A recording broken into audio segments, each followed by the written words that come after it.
Hey guys, Dave here from Nerdarchy, for nerds by nerds, hanging out with my esteemed colleague. Hey, I'm Ted. So you want to give them the lowdown? We're doing a GM 911. All right, we got a lengthy email from DM Red Dog, and he's got, as we call it, problems with power players in Pathfinder. Talk about the alliteration on that one. Now, number one, it's Pathfinder. Pathfinder has an upscale in power to D&D. So I know the real problem.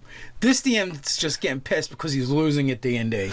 So the problem is he's got a game that he's running. He's using a pre-written adventure, and he's got 3 players. He's got a bard, a sorcerer, and a druid.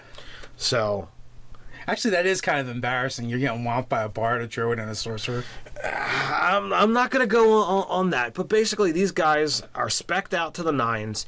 The players have reassured him many times that they're having fun in the game, but he, as the DM, still has that feeling sometimes that it is me versus them, and he's getting demoralized because his monsters are getting trounced.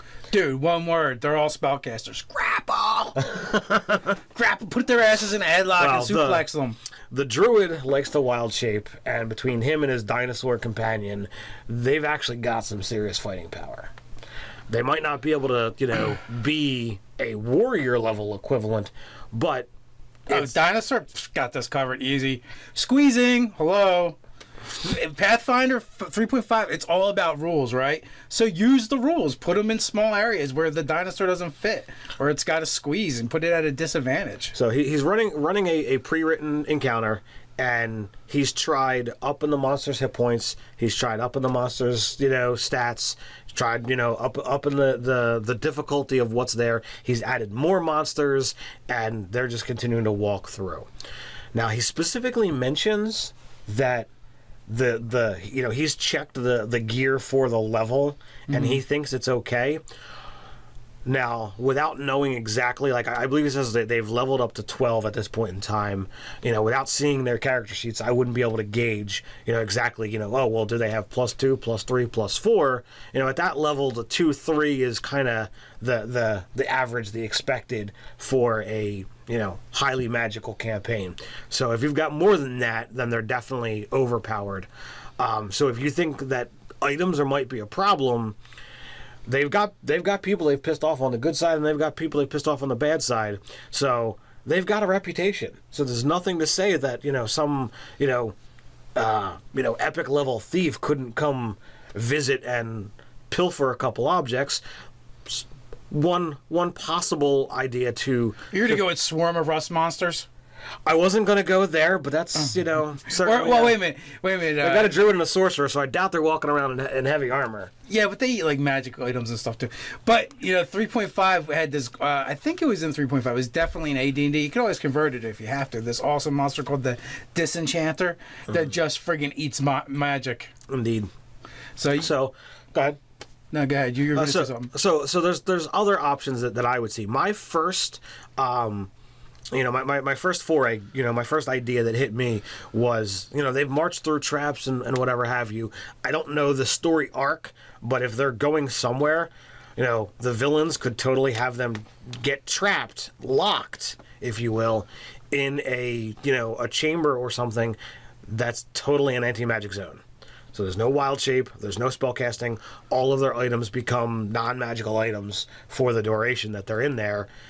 And now it's totally just a physical match. And let's face it, in a physical match, you need a fighter. You need somebody who's a skilled combatant.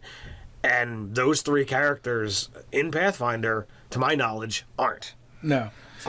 So that's definitely one way, although that'll get old quick. But, what about having enemy spellcasters use things like silence? That will not stop the druid, but that'll shut down your sorcerer and your bard. And it also, if the druid is casting spells while wild shape, that'll eliminate any verbal components. So that's an easy way to shut them down. Obviously, they're high enough level where you're not going to draw attacks of opportunity for spell casting because they're just going to blast right through that concentration check. But you could probably do things like ready actions on the bad guy's side, hey, they're gonna wait for you to be about to cast a spell, and they're gonna try and disrupt your spell. Again, they probably have really high concentration checks, but at least there's a chance. Right. Another possible idea that you can do is totally just use a clone or a mirror image or something where you have a copy specifically of their character sheets and set them against themselves. If you're dealing with high powered NPCs, there's nothing to say that they couldn't be specifically training an anti-hero unit, someone to specifically deal with just them. So if their party tactics are sound, you know what they're doing because you've been running the game. So just use it right back in on them. And then the other suggestion I have is if you're feeling, down that they're trouncing everything, then go into the epic level book, get out something, and just trounce them once to feel better. To feel better. To win D&D. Well, not to win D&D, but I mean, if it's that important that you have a fight that you've won, get something that's so out of their league that they either have to run or they will be defeated. Or throw encounters in there that you can't win by just beating the monster. That's always helpful. You can think out of the box a little bit and be like, okay, if their metagame is all about, I built the most powerful character I can to just crush anything in combat, well, take them out of combat, and be like, oh, it's not combat here, and make them do something else instead. Maybe there's puzzles that have to be solved, and don't let it be a solution where they get to just roll dice. Make them do a little role playing. Well, they say, he says that they're, sometimes lackluster through, the actual role-play encounters. They're trying to stay on that neutral arc. They're not trying to be super buddy-buddy with the good guys, but they are defeating the bad guys' plans, so. Well, but it's still, you can still have consequences for actions taken or not taken. That's true. That can, cycle back into the game.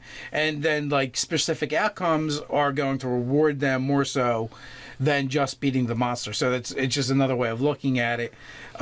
Give them some catch-22s. Give them some hard choices to make. And of course, the other thing is, as a DM, there's many DMs out there who feel that it is a battle line drawn between the players and the DM.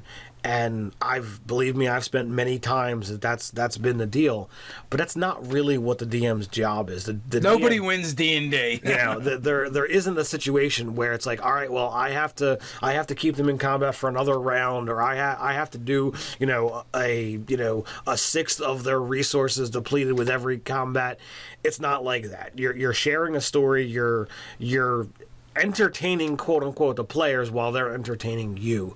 And if the players are legitimately having fun, figure out what it is that you need for you to be enjoying the game that's going to still continue to let the players enjoy the game. And then everybody has fun, and you can just keep moving on. And you can sit down with the players and say, hey, look, guys, I'm not having as much fun with this because of X, Y, and Z. Could you guys do a little bit more role-playing? Could you do a little bit more, thinking through the stuff, or give me ideas of what you want to do? And if that's going to work, then yay, great. And honestly, that brings me to another topic of, I see it in the comments all the time. I see people talk like the DM is there to entertain the players, and that's his only purpose. It's like he's some kind of trained monkey that's supposed to dance on command. And I'm like, no, this game is for all of us to enjoy. And if I'm not having fun, fuck you. I'm going to take my books and go home. I don't really want to play. So everyone's needs at the table have to be met, and no one's are more important than the other person's. Right. We're all here to have a good time and socialize and have fun telling a story. So if the players aren't having fun or the DM's not having fun, you're kind of missing the point. And not only that, if your DM is not enjoying what he's doing, his performance is going to show. He's not going to be into the game, and you guys are your game is just gonna spiral out of control, downward, and it's just gonna suck for everybody. Of the people at the table, the DM is the most important role. He's not you know, it's not like he is, oh, it's the DM, you know, but, you know, he is the one who is guiding the story, is, you know, has to do all the prep work. Has to do all the prep work, whereas the players, they typically just show up and roll dice. You know, yes, some DMs, you know, can sit back and say, oh, you know, what kind of things are you looking for? And they might request things of their players, but for the most part, the DM is the one that's got to control that story arc. He's the one that's got to provide material. He's got to run the encounters. And typically, yes, you know, when monsters show up, he loses. It's what the DM, you know, is there, you know, especially if you're playing a game of heroes. So, you know, yeah, in this situation, you know, Red Dog, you're gonna lose. You know, you've got a couple of things that you did well, and you know, he says one thing lasted, you know, 20 rounds of combat, and that made him happy. Oh my God! I think 20 rounds of combat is like excessive. Way too much. You know, 5 to 6 rounds of combat is lengthy enough, in my opinion. Dude, honestly, we started playing 5th edition after playing a couple games of Pathfinder, and I'm like, I do not. Or maybe we went back to a Pathfinder game after playing a couple sessions of 5th edition, right. And I'm like, I do not want to fucking play this game anymore. Like, the combat's just, you know, it wasn't fun. It's like a slog fest, a bunch of rolling dice, and I just wasn't as into it as I once was. Well, in my... I like the cleaner, lighter mechanics, you know, anymore as I get old and crotchety. In my arc of 5th edition so far, I would say on average, I'm spending over the course of an entire session less than 5 rounds in combat a night. Yeah, I mean, you can get way more encounters in, you know, in 5th edition than you could in 3rd or Pathfinder, which I like. I like moving through, having more story, more role playing. And you know, not being, you know, bogged down. And 4th edition was horrible for this as well, especially as you got up there. The fights just lasted forever. Now, if you're into that, that's fine. If that's what you enjoy, that's fine. But I'm finding I'm enjoying that less than I used to. So, yeah. 20 rounds of combat, really, dude? That's what you're trying to achieve? Oh my God! So Red Dog, I hope that you like the suggestions that we've offered. You know, if you're a Pathfinder player, to Red Dog and to everyone else out there, and we hope you get to 30 rounds of combat, dude. We're gunning for you, man. You know, there's nothing wrong if that's the game that you like. You know, I don't want to, you know, put the thumbs down on Pathfinder. I just prefer 5e. And, you know, it's kind of how we got the reputation as the 5e guys. But, you know, whatever. So, Red Dog, I hope that you like the suggestions that we offered. You got, you know, plenty of different options that you can do. You know, so if you guys out there have any other suggestions that Red Dog can do to... Let's get Red Dog up to 50 rounds of combat. Help him out. Come on, man. Put it in the comments below. While you're doing that, feel free to click like, share, even subscribe. You know, without the other guys here, it feels like there's something missing. Like there's so many things for us to type. Just go hang out at nerdarchy.com. And with that, until next time, stay nerdy.